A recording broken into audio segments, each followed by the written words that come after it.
This is Prep Rally brought to you by West Termite Pest and Lawn. There are crazy plays and sometimes crazy games every prep football season, but Friday night's action may have taken it to a whole nother level. A nod to the larceny there. In the final week of non-conference games before conference play begins this week across the state, it seems like everyone saved their best for last. And we'll start down the River Valley where Ozark hosted Charleston in the annual Franklin County Feud. Now, fireworks are the norm when these teams get together, and this one was no exception. So the low-scoring game flipped in the fourth quarter, and the Tigers earned the 31-28 win as Reese Merchaka caught a 53-yard touchdown pass from Brandon Scott with 23 seconds left in the game. Charleston coach Ricky May said his team was prepared for a chaotic finish, and they executed the final play just like they have practiced it. You know, I told the kids all week that we had to weather the storm in the beginning. I knew our emotions might get the best of us, and, it looked like it did. But kids played hard, man, played lights out. Defense first half played great. Played great. The play where you scored the touchdown, late in the game. Yes, sir. What did you tell him? I didn't tell him anything other than when he gets the ball in the end zone. Matt Stewart did an awesome job calling plays tonight. Did awesome. But we work on that every Thursday when a scramble drill where we get in a situation where it's a madhouse, it's chaos, and the kids performed tonight, and it really paid off to do that. Shiloh Christian last season went 14-1 en route to the 4A state championship. The lone blemish on the Saints' record was a 1-point loss to Oklahoma Class 6A Sand Springs Pate. And on Friday, Shiloh Christian had a chance at redemption, and for a while it looked like they would get it. The Saints jumped out to leads of 14-0 and 21-7, but could not hang on. Page rallied for a 40-33 win, sealing the deal with a gutsy fourth down call with just over 2 minutes left from their own 30. Shiloh Christian coach Jeff Conaway said the Sandites quarterback just made a great play for his team. Let's go back. I'm going to go back to the fourth down play. Them going for fourth down. Football is just a game of inches, and that's basically what it came down to, was about two inches. Oh yeah, and Ty made a great play. He spun out of a tackle, got the extra yardage that he needed to convert the chains there, and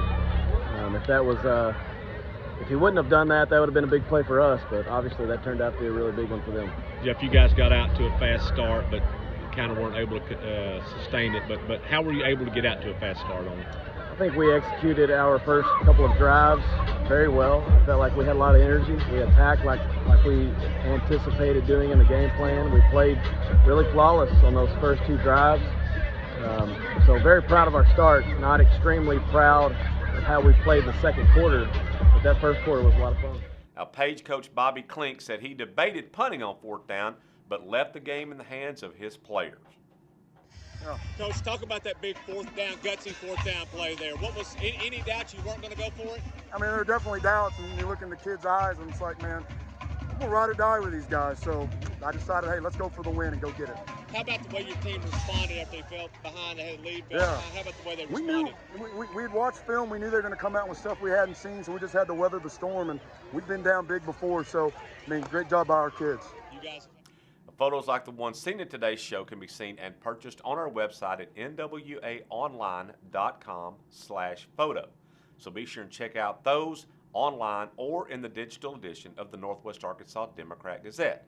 If you'd like to see more photos like these from the award-winning NWADG photographers, they are featured in the digital edition every day for subscribers to the Northwest Arkansas Democrat-Gazette. Now, we saved the wildest game of the week for last as unbeaten Fort Smith Northside traveled up I-49 to take on winless Springdale Har-Ber. And what a game it was. These two teams combined for 119 points, and the game was not decided until the final 20 seconds when Grizzlies quarterback Walter Katsavis hit Josh Hardwick on a 34-yard touchdown pass as Northside walked away with a wild 63-56 win. Hardwick said he knew he could get in the end zone if he could catch that final pass. What did I see? The corner, he was just bailing off, and I thought I can run past him, and that's what I did. The line did a great job of blocking, protecting our quarterback. Walker Katsavis, he delivered a great ball, and I made the play, and I won the game for our team. It's all a team game for me. On the Northside coach Mike Velour said he never expected the offensive explosion on both sides. Mike, did you ever think of this kind of game? No. Never in my life did I think it'd be like that. But we won. Our kids kept battling. They never gave up, so I'm proud of them. Heck of a ball game. Yeah. And your defense, of course, you look at the score. What defense? Yeah. But it was at the end, your defense come up with a key play. At the end, they made a play when we had to, and we had a chance to win it. Hats off to our whole football team.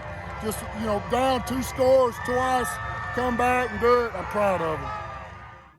Also on Friday night, Solomon Springs quarterback Hunter Talley accounted for 7 touchdowns, 5 of those rushing, as the Panthers routed Pea Ridge 53-14. And Connor Stacy scored 2 second-half touchdowns as Alma edged Rogers Heritage 28-27. If you're not a subscriber to the Northwest Arkansas Democrat-Gazette, you can join our team by subscribing online at nwaonline.com and just click on the subscribe button. Or you can call our customer service line at 479-684-5509. Now, don't miss the best in prep sports coverage daily in the Northwest Arkansas Democrat-Gazette with our game recaps, previews, profiles, and more. Now, this week marks the start of conference play for teams across the state.